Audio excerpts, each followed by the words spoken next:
Baik,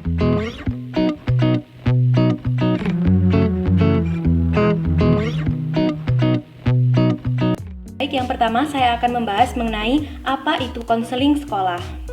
Nah, menurut ASCA menyatakan bahwa konselor sekolah profesional adalah pendidik bersertifikat atau berlisensi dengan minimal gelar master dalam konseling sekolah, yang membuat mereka memenuhi syarat unik untuk memenuhi semua kebutuhan akademik, karir, dan pengembangan pribadi atau sosial siswa dengan merancang, menerapkan, mengevaluasi, dan meningkatkan program konseling sekolah yang komprehensif yang mempromosikan dan meningkatkan keberhasilan siswa.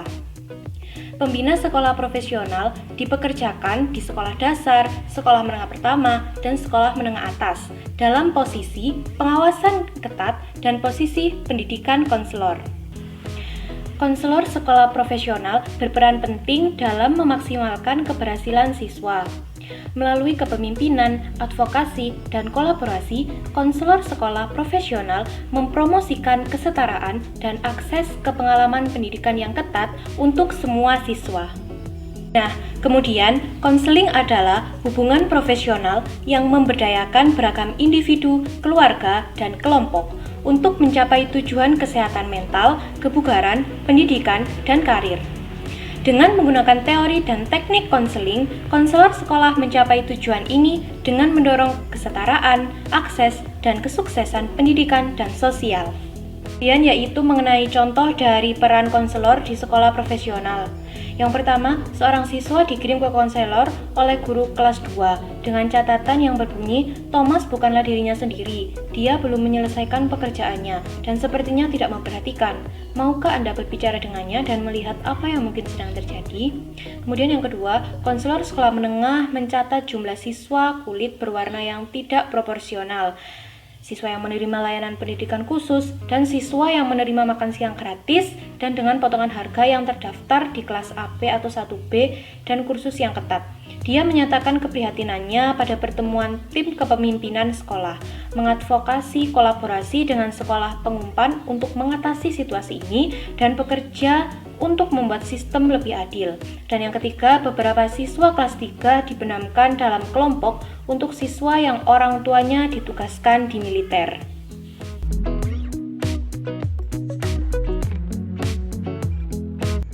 Pada perkembangan awalnya, seperti yang bisa dibaca, Parsons menyebutkan ia sangat prihatin tentang proses konseling dan banyak dari ide-idenya berada di depan masanya. Misalnya, dia percaya bahwa konselor harus memiliki kualifikasi sebagai berikut.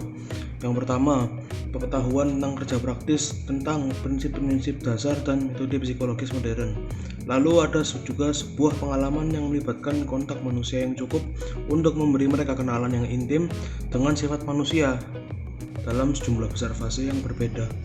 Mereka harus memahami motif dominan, minat, ambisi yang mengendalikan kehidupan masyarakat. Juga mampu mengenali gejala-gejala yang menunjukkan ada atau tidaknya elemen penting dari suatu karakter. Lalu yang ketiga menurut Parsons adalah pengetahuan tentang persyaratan dan kondisi kesuksesan, kompensasi, prospek, keuntungan, dan kerugian di berbagai lini industri. Yang keempat, informasi yang berkaitan dengan program studi dan sarana untuk mempersiapkan berbagai pemanggilan dan pengembangan kemanjuran dalam dirinya. Lalu yang kelima adalah pengembangan pengetahuan tentang analisis metode ilmiah. Yang kelima adalah pengetahuan tentang analisis metode ilmiah dan prinsip-prinsip investigasi yang dengannya hukum dan penyebab dapat dipastikan. Fakta-fakta itu diklarifikasi dan kesimpulan yang benar diambil. Konseling sekolah pada zaman modern telah menjadi profesi.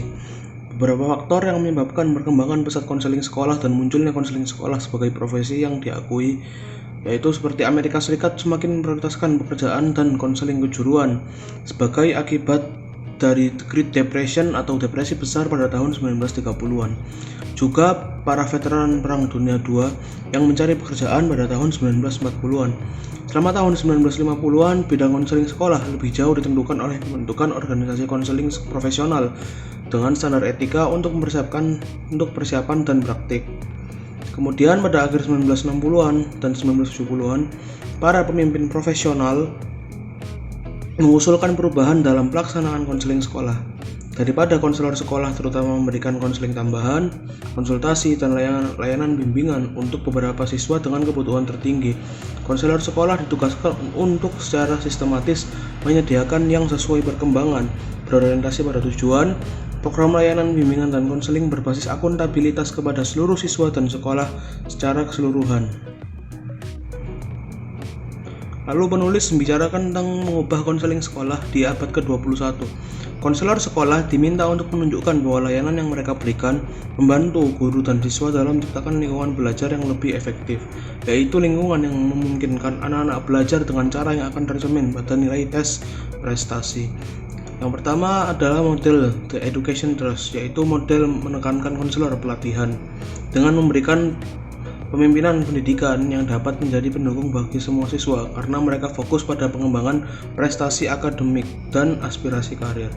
Model ini melihat konselor sekolah sebagai bagian integral dari sistem pendidikan. Yang kedua ada model nasional ASKA. ASKA menerbitkan standar nasional untuk konseling sekolah, program yang berisikan standar dan kompetensi yang diharapkan diperoleh siswa dalam domain akademik, karir, dan pribadi atau sosial sebagai hasil dari partisipasi dalam CSCP.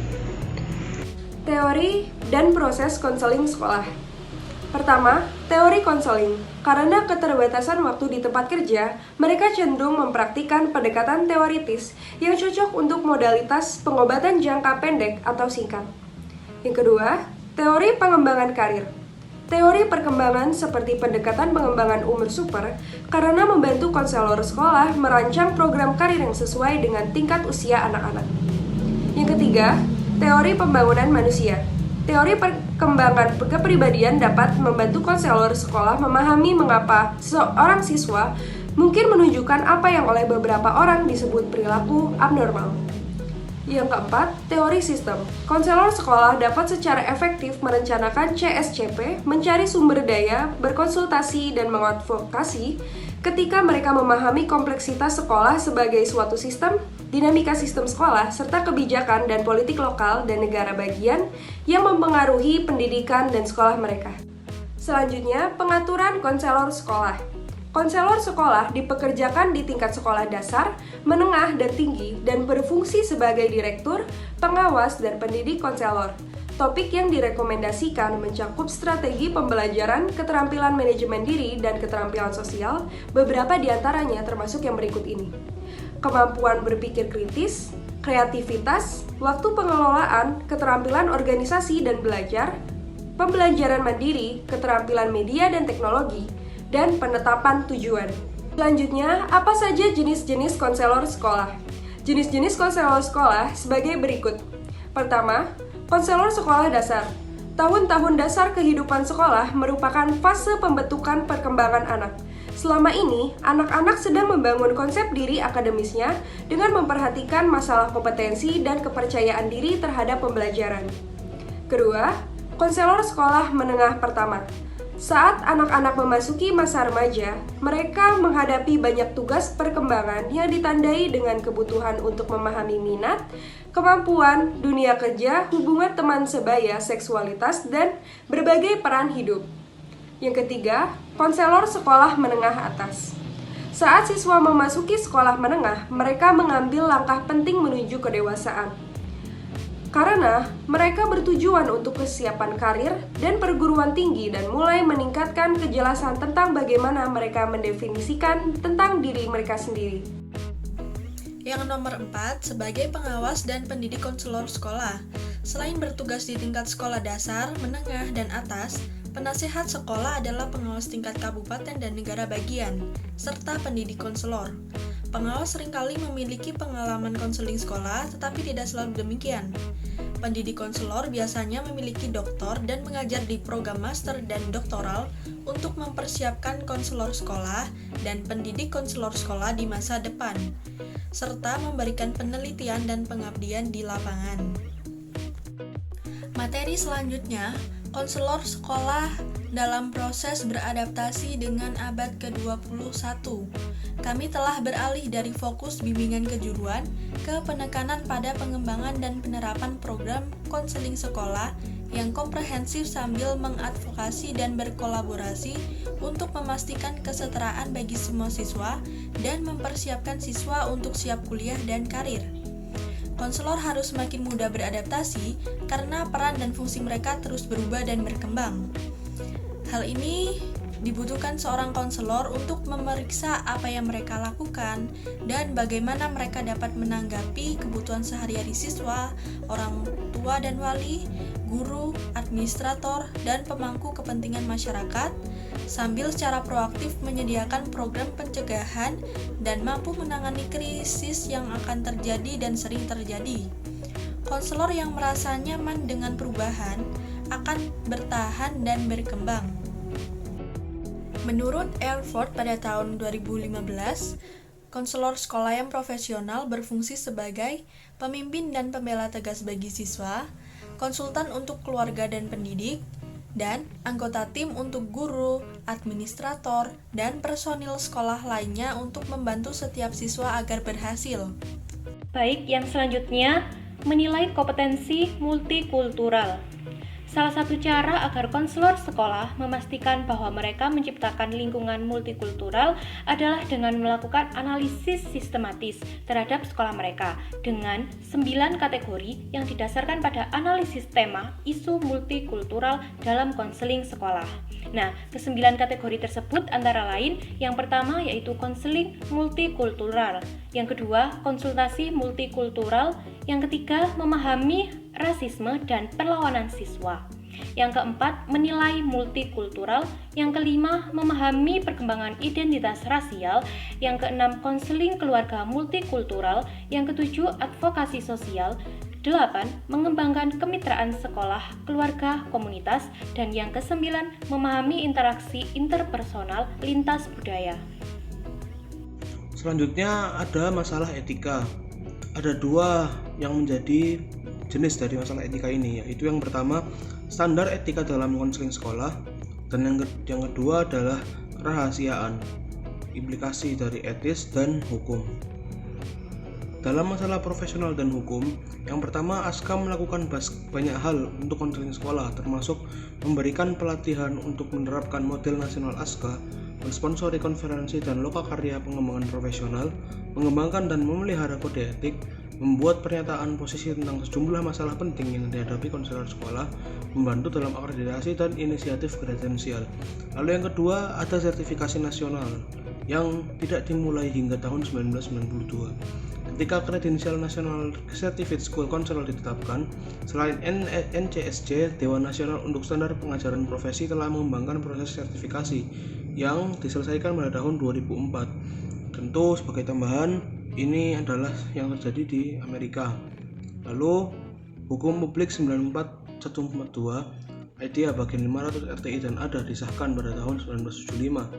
Bersama dengan otorisasi ulang dan perluasan undang-undang baru ini, disebut bahwa Undang-Undang Pendidikan Penyandang Disabilitas, konselor sekolah berperan aktif dalam implementasi undang-undang tersebut dengan merujuk siswa untuk pengujian, berkonsultasi dengan orang tua dan guru, dan mengadvokasi dan berkonsultasi dengan tim pendidikan khusus dan RTI. Statistik di Amerika menyebutkan hampir 20% siswa di sekolah Amerika Serikat memiliki gangguan kesehatan mental dan perilaku yang dapat didiagnosis. Tetapi hanya 20% dari siswa tersebut yang menerima pengobatan. Konselor sekolah di abad ke-21. Kolaborasi kepala sekolah. Konselor sekolah sering dipekerjakan, diawasi, dan dievaluasi oleh pengelola sekolah seperti kepala sekolah. Konselor sekolah harus membangun hubungan kolaboratif dengan administrator pengawas mereka. Teori pengembangan karir. Sejumlah teori pengembangan karir dapat diterapkan dengan sukses di sekolah. Namun, mungkin pendekatan yang paling penting dalam konteks ini adalah penggunaan teori perkembangan seperti pendekatan pengembangan umur super, karena membantu konselor sekolah dalam merancang program karir yang sesuai dengan tingkat usia anak-anak.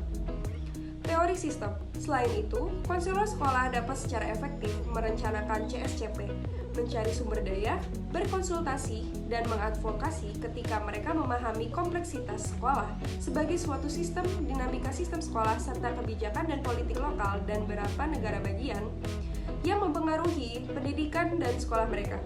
Tahun-tahun dasar kehidupan sekolah merupakan fase pembentukan perkembangan anak. Peran konselor pada sekolah menengah pertama.